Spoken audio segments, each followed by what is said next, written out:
The Clever Parrot and the Cunning Fox, a lesson in trust. In a beautiful green forest, there lived a clever parrot named Polly.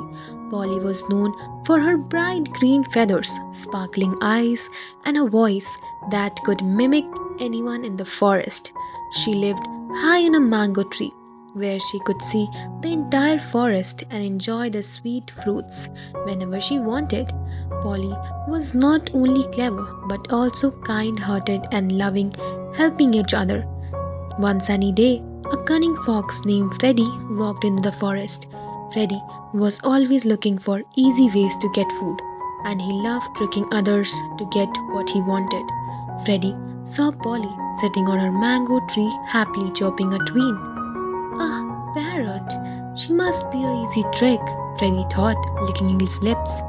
I will make sure her trust me and then get her to come down. Freddy sat under Polly's tree and called out, Hello, Polly. You have the sweetest voice I ever heard. Will you sing a song for me? Polly, being polite, replied, Thank you, Mr. Fox. I will happy to sing a song for you. She then sang a cheerful tune which filled with the forest with joy. Freddy clapped his paws and said, What a wonderful voice! You are the most talented bird I have ever met. We should be friends. Polly titled her head and said, Friends? I have heard about you, Mr. Fox. Some animals say you are cunning and cannot be trusted. Freddy pretended to look hurt. Oh dear Polly, don't believe everything you hear. I am not cunning at all. I am just misunderstood. Let me prove that I can be a good friend. Polly was smart and decided to trust Freddy. She said, All right, Mr. Fox. If you truly want to be my friend, bring me some water from the stream nearby. I am feeling thirsty. Freddy didn't want to ruin his plan, so he rushed to the stream, filled a large leaf of water, and carefully brought back to Polly. Here you go, my dear friend, he said, smiling. Thank you, Polly said, sipping the water. She knew Freddy was up to something, but she wanted to know how far he would go. The next day, Freddy returned to the tree with the other plan. He called out, Polly, I have found a tree full of juiciest mangoes. They are ever sweeter than the ones on your tree. But you have to come with me to taste them. Polly replied, That sounds lovely, but I cannot leave my tree unprotected.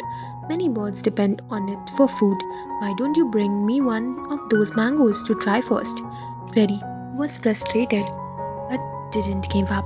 He ran to the mango tree, picked a mango, and brought it back to Polly. She tasted it and said, It's delicious. Thank you, Mr. Fox.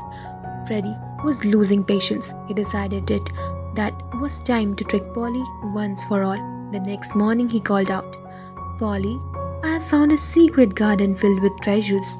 These are golden fruits, sparkling streams, and colorful flowers. It's a place only for special animals like us that can visit. Come with me, I will show you the way. Polly was curious but cautious. She said, That sounds magical, Mr. Fox, but I can't fly all the way up there without help. Could you carry me on your back? Freddy's eyes gleamed. Of course, climb down. I will take you there. Polly thought for a moment and then said, Wait, let me bring my favorite mango from this tree. I will remind me of home. Freddy agreed.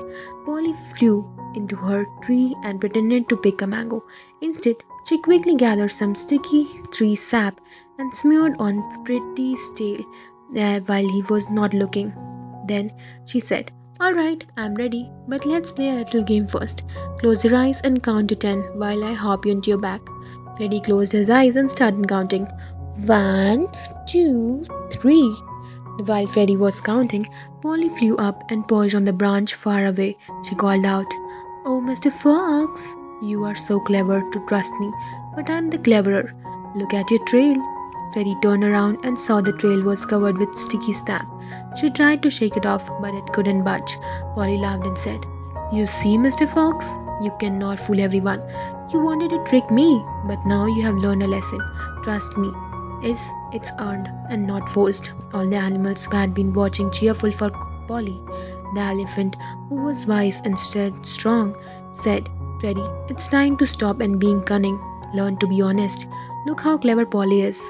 She is a true example of wisdom, folly, and felt ashamed promised to change his ways.